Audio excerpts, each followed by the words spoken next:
I'm like, what the fuck? What is this? What is this? No, I don't want to do this now in this car.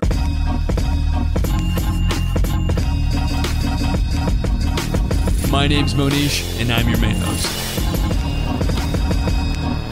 Welcome to Real Talk.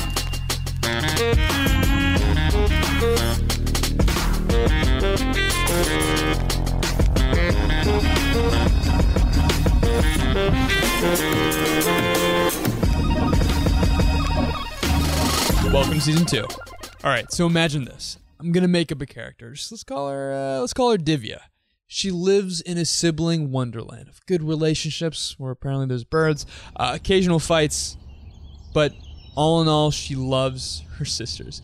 She's a firstborn, so science has made her the most successful, have a higher income, she's more driven to achieve, she's vaccinated more, she gets more hospital visits, she's the tallest in the family, has a higher IQ, and she's an astronaut, as firstborns are more likely to be astronauts. For Divya, even in outer space, her sisters are for life. They're her confidants, her best friends, her protectors, and every now and then they shit on her when she needs it. But why do some siblings have good relationships and others don't? What is the general framework and what are the general guidelines for having a good relationship with your sibling? Well, on this episode, I talked to my own sister for the answers. Here's episode 18, season 2.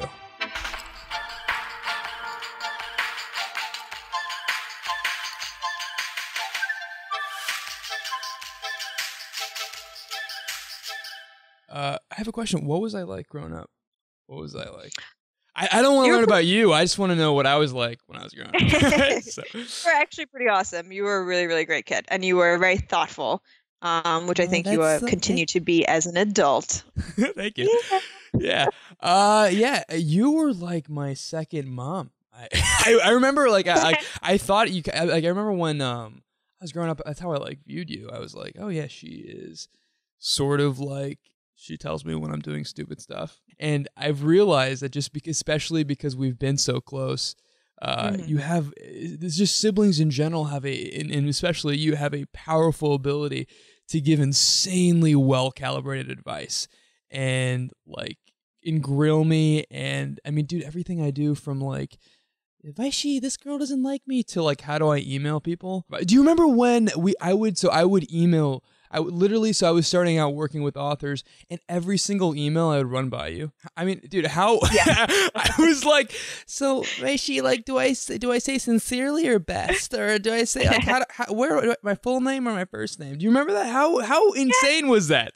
No, I totally do remember that. But I think that part of maybe the charm of our relationship, which is not always there for other people, is because we've had like 11 years difference between us, right? Yeah. That makes a huge difference, because I feel like when I was young, I didn't quite get the whole like, you're my sibling, and so there was some sort of competition between us or anything like that, because you were so much younger than me. You know, if anybody did anything, I stole your clothes when you became like a teenager. Right. These shorts fit me and I can work out in them or something. So, I mean, I feel like part of that, sort of the way that we have our relationship structured is a bit different, because I was old enough where you did see me as like this pseudo parent kind of figure, but I was also young enough where I remembered being a child. So it wasn't like I was so much older that I'm just like, oh, here's this baby and I'm like 20 years old or something. Yeah, you were 11 when I was like a fat baby that couldn't say anything, right? That was the deal, right? It's crazy that a lot of like sibling relationships, I think sibling rivalry, right, and favoritism is a huge problem, right? Like where, oh, like, I mean, this is it's sort of like in the same way that I am not jealous of Bill Gates because he is so far away from my social context, but I might be, I might be jealous of my best friend, right? If he gained success because he's so socially close to me, right? Whereas you are 11 years apart. I mean, you are essentially a different human being going through a different life stage. I mean, you're married to a white guy. I am not in the stage where I'm going to be thinking about getting married to a white guy. I think when especially you have, I mean, there's a study that said the study was called, the article to the study was, if you want smarter kids, have them 2 years apart. But it's essentially, you'll see kids that are like both 10 and 11, or who are very close to age, you'll see a lot of rivalry because they see themselves in the same social context. They're going in the same schools. They're vying for the same girls to like them. They're doing the same sports, right? So they see the barometers of their success line up in a way that me and you don't, right? Like when you got into, this is a humble brag for you, when you got into an Ivy League institution, when you got into that, it was I wasn't like, God damn it, like Vyshali's so much smarter than me. It was more like I was like 3 years old. I don't even know how, right? It was like I didn't give a shit, right?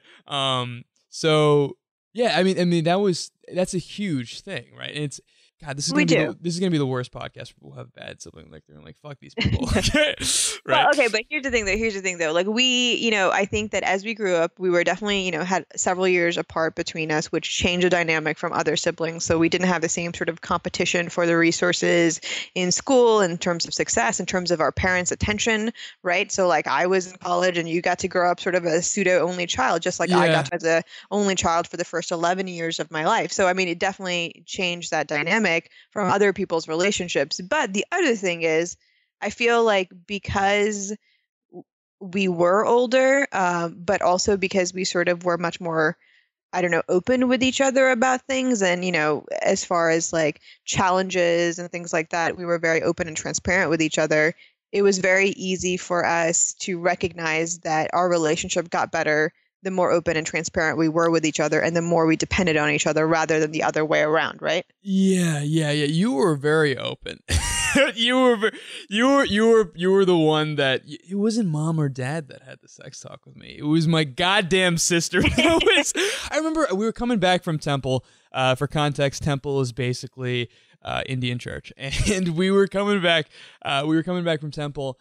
And I was in the car, and I was just minding my own business. I was just like, hey, and we think we stopped by McDonald's or something.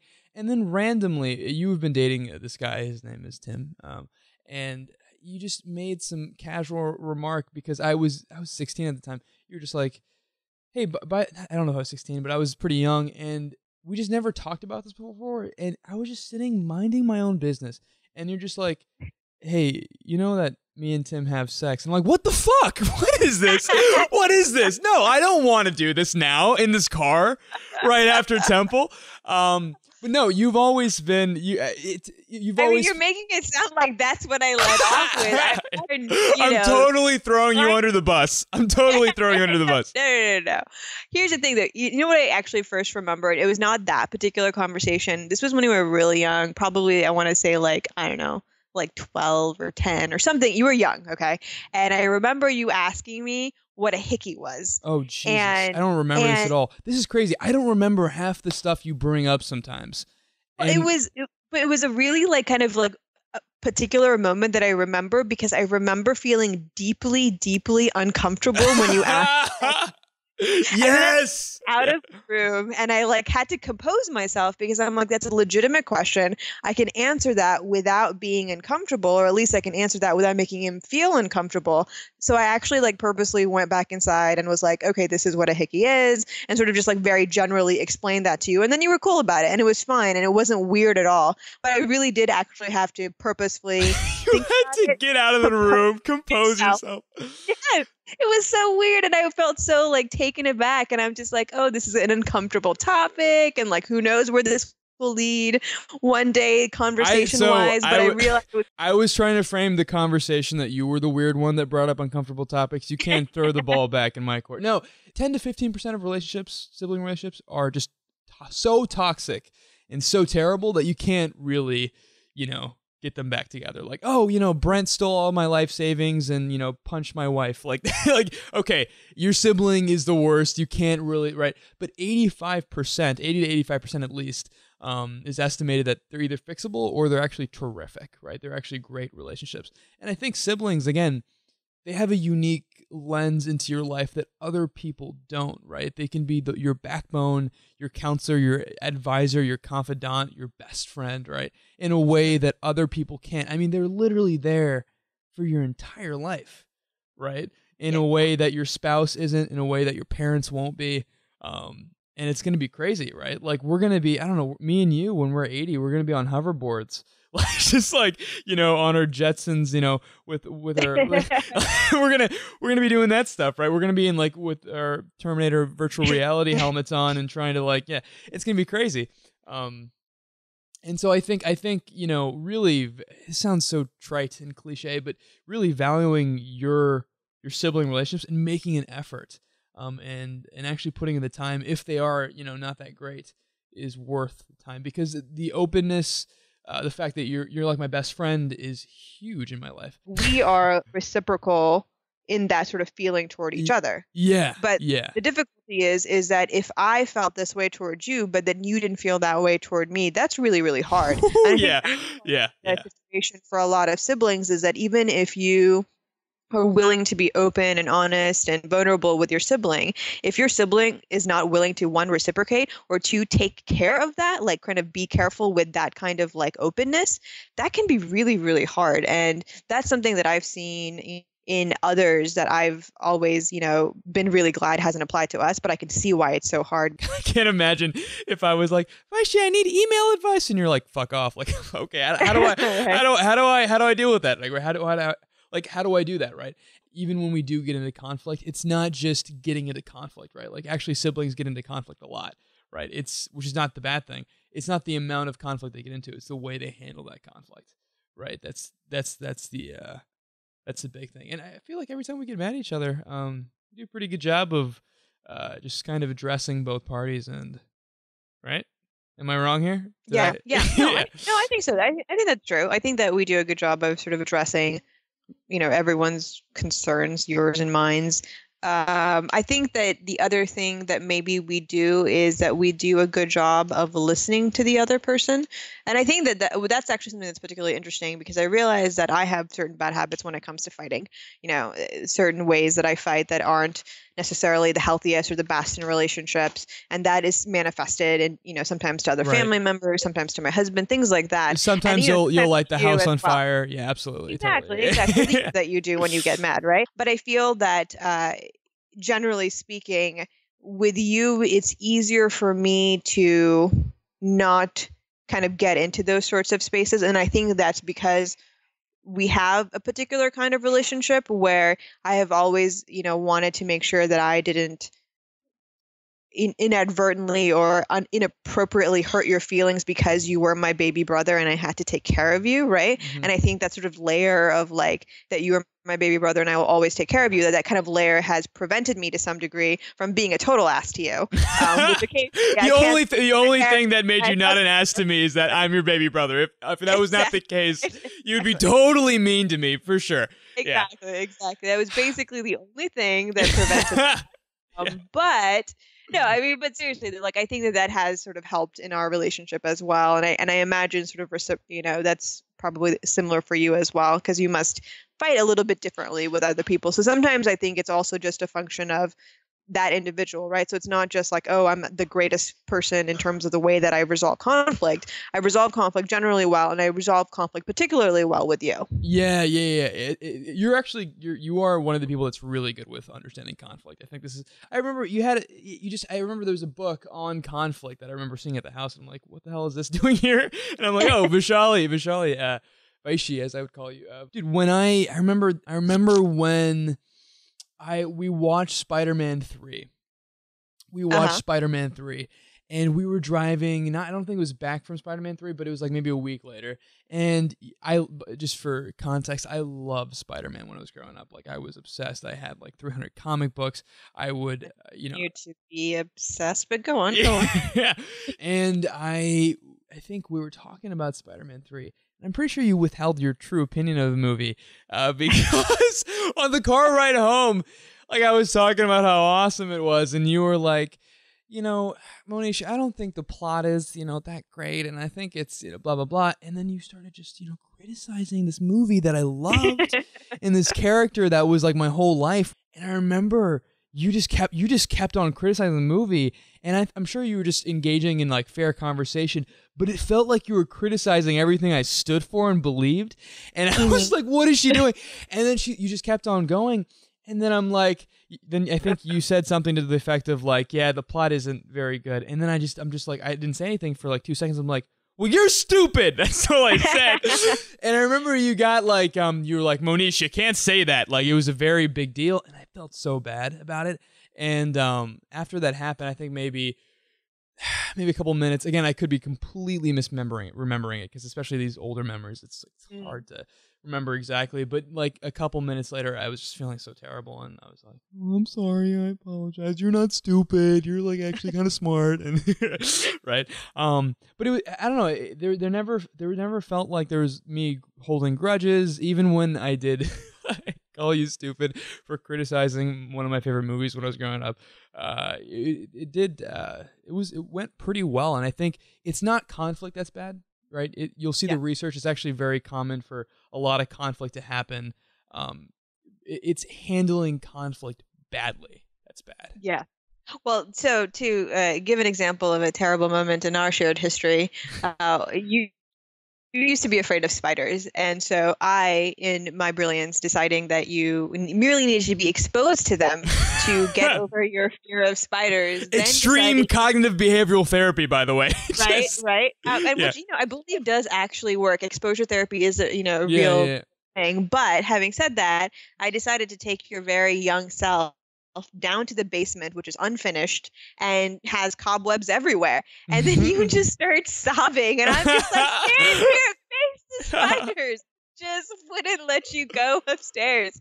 And then my parents were like, what are you doing? You're traumatizing this poor child. And I'm like, no, he needs to get over his fear of spiders. So let's just say that there were many a time when I did perhaps take the inappropriate route in terms of our relationship. Somehow I don't remember this. I don't remember this moment. Here's my question. Are you afraid of spiders now?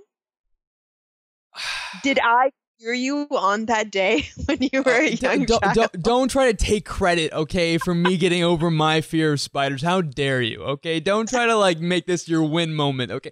No, it's crazy. I don't remember this stuff. I don't remember like a lot of these moments that you're bringing up as far as, and also probably same goes for you. Probably because I blocked out all the terrible things you did to me. And I'm like, oh, she's a great sister. I got to talk about her on the podcast, make her sound good. So I just blocked out all the terrible stuff. In reality, you were actually the worst sister ever. I pretty much was. I made you watch, I think, Blade with me when I was really young. Okay. And I was like, I think I may have traumatized my baby brother because it was so not appropriate for you to watch that movie at that age. That was Wesley Snipes just like literally taking a katana and cutting off people's heads. That is something I remember. That was, by the way, you destroyed my life at that moment. Any future happiness that I had was destroyed when I watched Blade 2 on the TV back in Missouri. That was perhaps less of an ideal choice as well, but you know what was really good though? I have to say that one of the cool things I remember about you as a kid, and this is something that I think was great about our interaction, was that I think part of the reason that I treated you the way that I did was I knew that the way that I wanted to be treated, right, by adults or older people than me. And so like what we did differently, I think, with the two of us was that we talked about stuff as opposed to sort of giving directives, right? So if I was like, I don't think you should watch this movie because it's a rated R film, it wasn't like that was the reason that I gave you. It was like, do you think it would be appropriate for, X, Y, and Z friend to watch this when they're just, 7 and it's like a PG-13? Yeah. And you were like, oh, that does make sense. I don't think it makes sense for that person to watch this. And then you sort of understood the point, and then you also then sort of like self-regulated that kind of behavior because you understood what I was trying to say. Yeah, you treated me like an adult, and I remember that very clearly, even when I was growing up, right? Because like you were never like, you can't watch this because it's it's rated R, and I'm your sister, and go to your room, right? It wasn't that.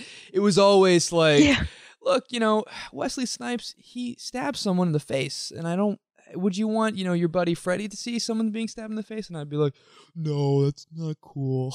It was very much, right. And you treated me like an adult. You talk things out. You explained the reason why. It wasn't like you should read because, smart people read. You're like, oh, because you could find out about X, Y, and Z, and you had your own reasons and you had your own arguments, and you would back it up. And I was like, oh, I get it. right? And I mean, dude, so Laura, we both know Laura Coe, like she treats her son like very much like an equal, right? And that kid, coolest 10-year-old, much cooler than I was when I was 10, but very, very like just very emotionally mature 10-year-old, right? And I think a huge component of that is with your siblings, treating them like a human being. And dude, it's so easy with family to get into these entrenched like knee-jerk patterns. Like you treat your sibling a certain way, but then like when you're out with your actual friends, you're like, hey, I'm so charming and I treat you like an equal and all that stuff. And then when you're with your siblings or your family members or even your mom, you have these knee-jerk patterns, right?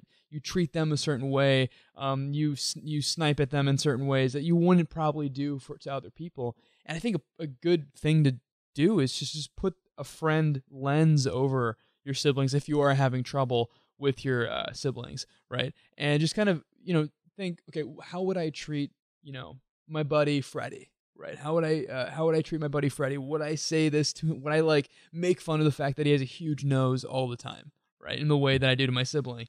Most of the time you'd be like, no, I wouldn't, right? But just because they are your sibling, it can be easy to just treat them like shit, right? Because they've always been around, and who the fuck cares, and all that stuff.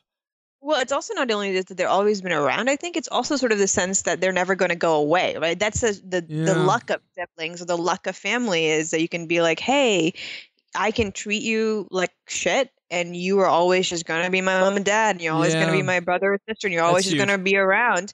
And so you have this filter that's removed from your behavior. And I think it's important to remove a filter, but it's also still important to, while being open like that, is to still recognize that this other person in your life, and this I think is true obviously for really any relationship, but has as much complex emotions and feelings as you do. And that was one of the coolest realizations that I had as a child, was the realization, looking at my family, looking at mom and dad, looking at you and being like, oh, all these feelings that I have, all these thoughts that I have that constantly are going through my mind, that I'm constantly sort of experiencing. You have that same complex internal world, even as like a little person. And even as you got older, that just became more and more kind of rich with experience, but it is the same level of complexity. And that understanding, I think, definitely shifted my perspective in the way that I interacted with people and the way that I was, I can still be crappy sometimes, but like, Nevertheless, I think I've become better for that realization. Yeah, two things. So, like your point that your family always has to kind of deal with you, so you can that does give a weird social license to sort of act pretty badly, right? If you're just like they're forced to be with you, so you're like, oh, whatever, I'm gonna tell Freddie that he has a big nose all the time. Whereas if you say Jane, your friend next door, if you tell her she has a big nose and you keep on doing that in a way that you would, chastise your siblings, Jane is going to unfriend you from Facebook. She's going to unfollow you on Twitter, and then she's going to tell all your friends that you suck, right? Whereas your brother's like, that's my brother, I love him, she's whatever, right? That's the thing. And then the second thing is that, dude, you blow my mind. Like when I was growing up, as all 13, 14, 15-year-old, we're just learning about the world, right? And because you were so much older, you would always sort of say things that'd be like, oh, that's like super smart. I remember we were at an airport, and this goes back to your point, but I remember we were at an airport once, and we were just standing there, and there's like, a group of like 50 people around. And you pointed to one of them, and you looked, and you said, you just kind of waved your hand to everyone, and you're like, all these people here, they all have the same emotional, internal, complex worlds that me and you do. They've all gone through, whether it's struggles, they've all gone through their own emotions, or they all felt loss, pain, and everything. And then I just started crying. No, but basically, I was so like moved by it. I was like, yeah, that's crazy, right? And in a weird way, your siblings, even though, he's always been there for you and he's always just around and he's just Freddie, whatever, they also have their own complex internal worlds, right? They're their own unique person, and treating them in a way that isn't just, oh, he's just my brother, but, oh, he's an actual like human being, right? In the same way that like a friend is I think important. So yeah. Well, what's interesting is that realized very quickly that when we interacted, like, we talk so much and we like share so much about our lives with each other that I feel like I know everything that's going on with you. But that's not always the case, right? Like Yeah. I don't know everything that's going on with you and vice versa. And one of the You things know that basically 98% of what's going on with it. The things you don't know is like what I ate for breakfast this morning, and then like that's about it. But pretty much you know all the right. yeah. It's true. I mean, I feel like I know a lot, right? But the thing about it is that was really surprising to me is that even knowing that I know most of the things about you, and also still knowing that, of course, there are things about you that I don't know, occasionally I'll find out something about you that I didn't know. And like, it will genuinely hurt my feelings. And then I'm like, oh, wait, this is a person who gets to keep his own secrets. And they don't even have to be secrets. They might just be things that I know. And I'm just like, why didn't I know that? That's ridiculous. Why shouldn't I know this? Right. And Right. sometimes I feel that way, I think, just about like the people that I'm very closest to. And I think that that's sort of this sort of desire to want to know everything about someone, and sort of because I want to be that open and transparent, though obviously I am not that open and transparent completely to anyone, because no one can be that way. But just that desire, it's an interesting desire, and when it comes up against like a normal person's like normal secrets, or Yeah. even sort of bigger secrets that they want to keep secret for whatever reason, which is totally legitimate, I'm just like taken aback. I'm like, what do you mean you didn't tell me that you started dating Sven, right? Or like something like that. And I was like, whoa. Right. Yeah. No. Yeah. It's crazy because I usually I live in Illinois. I'm going to college there, and you live in sunny California, the Paradise City. And because there's lag time, right? And we'll email back and forth. We'll get on phone calls, but things sort of unravel, and then I don't tell you immediately because you're not like literally right now. You're not in front of me, right? I can't be like as soon as I start dating someone, and I'm like, oh, Vaishi, you're not gonna believe this girl I just met. Like it's not like that, right? But it's been awesome, and I think to be honest, I think just to sort of recap, I think a big part of just having good sibling relationships isn't just obviously both parties got to be on the same page. You need to treat them like human beings, like a friend, right? And you need to sort of be like, look, you got to like sort of take the mirror at yourself and be like, look, I tell Freddie that he has a big nose all the time. I wouldn't do that with anyone else. I probably shouldn't be like that, right? And you have to do some sort of self-discovery and sort of figure out, okay, what entrenched patterns am I falling into that are stopping this relationship from getting close, right? And then just like other friendships, you got to schedule time. You got to see them. You got to reach out. Sometimes, dude, you got to be the one to say like, hey, you want to meet up? Like, you got to just go out of your way to be that. And I think the other big thing is just learning to manage conflict. I actually don't like, so I think I just kind of naturally manage conflict pretty well. But I guess, do you have any what are your thoughts on sort of how we manage conflict and how that's and just doing it well? Because the weird thing is that I feel like I still like get mad and stuff, but like I think I do a solid job, but it's mostly natural, and I don't actually know the dynamics that are at play when I manage conflict well. Well, I think the reason that you manage conflict well, at least in your interaction with me, is that we both do a good job, really good job, I think, of listening and then trying to get to the underlying issue, right? As opposed to sort of why we're angry at that moment, but more the underlying issue of it. And then we're also willing to like sit there and hash it out. And I don't think that that's always workable for everyone, because sometimes people need space, sometimes people need time to kind of decompress, to get some distance and all that kind of stuff. And so that's kind of, their particular style of conflict. But for us, I think what works well is that we're actually willing to sit there and talk it through and say, okay, this is my underlying assumption. This is why I'm mad. This is what I'm feeling. Yeah. And then go through it step by step. Honestly, it's a little bit, I shouldn't say tedious, but it is kind of particular, right? Like we're kind of methodical about the way that we discuss things, which makes us sound like robots and creepy, but that's not what I'm trying to say at all. Right. We totally get into fights and we totally get into arguments, and sometimes we don't have the time, and sometimes we don't have like the emotional space for each other for whatever reason, but I think we accept that that's true sometimes of the other person and are still willing to put in the time and effort. I mean, honestly, like the kinds of things you need to do to have a good relationship with your sibling are probably just the kinds of things you need to do to have a good relationship with anyone that you're close to and that you're likely to have conflict with. But what makes us unique in our relationship, and I think relationships of siblings, is just like you said, we have history. We have history of our entire lives. We have history of our entire context of our families, about the way that we were as children, about the way that we are as adults, about the way that we're likely going to approach things in the future, about people who are coming into our lives. So it's really just like this vast knowledge base that we get to tap into with each other about how we are, how we were, and how we can be. That other people just don't get to see. Yeah, that was, first of all, that was beautiful. I'm going to make that into a poem. And then second, I totally agree. Dude, you will grill me. Like when we're, in conflict or we're discussing a hard topic, like I remember this because this is the most recent one we had. But like I'm terrible with money. I'm very just callous with money.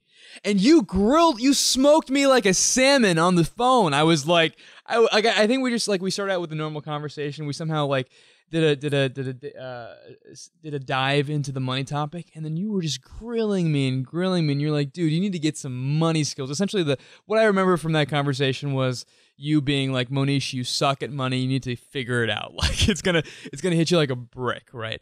And the crazy thing though is that you understand the nuance of my problems in a way that other people don't, because you have so much context, because you have so much history, right? And if you're like a bad sibling, that is also, that power has a double-edged sword, right? You can push my buttons in a way that other people can't, like, right? Like, but I mean, you're a good person, we think, but you're a good person, and you use that to your advantage. Like we talk things out, we hash things out, and when we're in conflict or we're talking about something, or you're grilling me, or even if I'm grilling you, like I think we do it in a pretty solid way. So. Well, that's totally also because I've been there, right? So like going back to that point from way back when, which is that like even though we're 11 years apart, it's still close enough where I remember all of that. And let me just say, part of the reason that I grilled into you about this whole like money situation and stuff like that, because I was terrible with money, right? I remember being terrible with money, and now suffer for it for some of the terrible choices that I made. And so I'm like, dude, I don't want this to happen to you. And similarly, even with just things in our life, like I went through things where, for example, I started dating, right? And so that was pretty interesting and a challenge for our family, because that was not culturally what was acceptable. And my parents, despite being progressive, it was really hard for them. But, because I went through that, I could then kind of go back to you and talk to you about things like dating and things like that would be directly relevant to your life. And, our parents now have a different perspective on the dating issue entirely, and, approach it very differently with you, because I already had sort of gone through that for you. Yeah. So it's one of those things where I feel like part of my desire to share information is so that you can avoid some of the strife that I went to that was self-inflicted. No doubt. You paved the way for me to like basically moonwalk on the path to life, because you so I mean, just for context here, I mean my parents are from an Indian background. We're sort of getting arranged, and finding sort of Indian person and not really dating was not the thing, right? So when my parents came over to America and my sister was here, and I wasn't even born yet, dating was not allowed, right? And even like for a long time until college, that was sort of a thing that wasn't allowed. But because my sister combated my parents on this issue, and rightfully so, my parents, they're awesome. They just like intellectually honest people do, they change their minds. If I'm 40 or 50, I'm not going to change my mind about anything. I feel like a lot of 40 and 50-year-olds are very set in their ways, and they change their mind. And now I'm just, I'm dating a white girl as if like it's no big deal, when in fact it was like, it was very, basically what I'm saying is it's great to be the second child. So if you can be so, do so. Any last thoughts? Yeah, no, I guess I'm going to say my sort of sappy little spiel here Jesus. that I've I'm gonna end the call then. No, what? That thing is true. It's like the best thing in the world. Oh my God, I'm so happy and so lucky that you're so awesome. Okay, I'll stop now. All right, cool. Yeah, Yeah, okay. no, dude, I think again, what the guy on this research has said is 80 to 85% of these relationships are fixable, and a lot of them are pretty goddamn terrific. Again, because they have so much emotional context, they have so much understanding of who you are and shared history. Siblings have the power to be like incredible counselors, incredible best friends, incredible confidants, incredible like just people in your lives, right? In a way that friends can be. Like friends can be the family you never had and that wasn't chosen for you, but siblings do. They know. They know, in a way that other people don't. I think you are all those adjectives I just said. Vaishi, you are all of those. You're my counselor, my advisor, my confidant. You are a connoisseur of words, and you are a best friend of many worlds, including mine. So I appreciate that, and thanks for being on the show. Absolutely. And I just want to add to that today's word of the day was embellish. Embellish, babe. Our conversation was brought to you by... Awesome. Well, there you have it. Thanks for listening to the show. And if you have a brother or sister, hey, give them a call. Tell them how big their nose is. And of course, we've got a free email list. It's hot, it's fun, and if you sign up, you get your questions answered on the show. Plus, you get a free digital copy of Season 1 episode breakdowns. So go to realtalkstudio.com/insider. Again, ladies, gents, that's realtalkstudio.com/insider. It's like being part of an exclusive club without having to buy the overpriced golf gear. Special thanks to my sister, Vysali Soundararajan, and Electric Mantis for the music. I'm Mohnish Soundararajan. This is Real Talk, signing off.